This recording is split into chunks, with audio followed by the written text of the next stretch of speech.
Hi hello ಎಲ್ಲರಿಗೂ ನಮಸ್ಕಾರ. ಆಜ್ news ತಮ್ಮೆಲ್ಲ ಸ್ವಾಗತವನ್ನು ಕೊಡ್ತೀನಿ. ನನ್ನ ಇವತ್ತಿನ ವಿಚಾರ ಏನಿರುತ್ತೆ ಅಂದ್ರೆ, ಇನ್ಸ್ಟಾಗ್ರಾಮ್ ಐಡಿ ಕ್ರಿಯೇಟ್ ಮಾಡ್ಕೊಂಡು ಅಥವಾ ಫೇಸ್ಬುಕ್ ಐಡಿ ಕ್ರಿಯೇಟ್ ಮಾಡ್ಕೊಂಡು ಅದರಲ್ಲಿ ಕೆಟ್ಟದಾಗಿ ಬೈಯೋದು ಅಥವಾ ಟ್ರೋಲ್ ಮಾಡೋದು, ಅವರಿಗೆ ಬ್ಯಾಡ್ ಕಮೆಂಟ್ಸ್ ನ ಯೂಸ್ ಮಾಡೋದು, ಇದು ಸರಿಯಲ್ಲ. ಕಾನೂನುಬದ್ಧವಾಗಿ ಇದು ತಪ್ಪಾಗಿರುತ್ತೆ. One bad comment can destroy your life. ಒಂದು ಬ್ಯಾಡ್ ಕಮೆಂಟ್ ನಿಮ್ಮ ಲೈಫ್ ಅನ್ನೇ ನಾಶ ಮಾಡ್ಬೋದು. So be careful. Cyber crime ಇದೆ. ಹಾಗೆ ನೀವು ಅನ್ಕೊಳ್ಬೋದು, ನಾನು ಅಕೌಂಟ್ನ ಡಿಲೀಟ್ ಮಾಡಿಬಿಟ್ಟಿದ್ದೀನಿ ಮೆಸೇಜ್ ಮಾಡಿಬಿಟ್ಟು ಅನ್ನೋದು ನಿಮ್ಮ ತಪ್ಪು ಕಲ್ಪನೆ. ನಿಮ್ಮ ಮೊಬೈಲ್ ಡೀಟೇಲ್ಸ್ ಆಗಿ IP ಅಡ್ರೆಸ್ಸು ಎಲ್ಲಾನು ಸೇಫ್ ಆಗಿರುತ್ತೆ. ಎಲ್ಲ ಒಂದು ಸೇವ್ ಆಗಿ ನಮ್ಮ ಒಂದು ಸೈಬರ್ ಕ್ರೈಮ್ಗೆ ಕಂಪ್ಲೇಂಟ್ ಹೋಗುತ್ತೆ.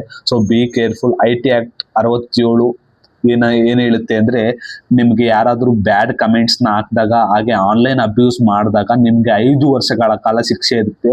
ಹಾಗೆ ಅದನ್ನ ಎಕ್ಸ್ಟೆಂಡ್ ಮಾಡ್ಲಿಕ್ಕೆ ಅದು ಜಡ್ಜಿನ ವಿವೇಚನೆಗೆ ಬಿಟ್ಟಿರುತ್ತೆ. ಹಾಗೆ ಐ ಟಿ ಆಕ್ಟ್ 66D ಅಲ್ಲಿ ಏನ್ ಹೇಳುತ್ತೆ ಅಂದ್ರೆ, ಫೇಕ್ ಐಡೆಂಟಿಟಿ ಯೂಸ್ ಮಾಡಿ ಏನಾದ್ರೂ ಯಾರನ್ನಾದ್ರೂ ಬೈಯೋದು ಅಥವಾ ಏನಾದ್ರೂ ಅಸಭ್ಯವಾಗಿ ವರ್ತಿಸಿದ್ರೆ 3 ವರ್ಷಗಳ ಕಾಲ ಕಠಿಣಗಾರ ಶಿಕ್ಷೆಗಳಿರುತ್ತೆ. ಹಾಗೆ ಫೈನ್ ಅನ್ನು ಇರುತ್ತೆ.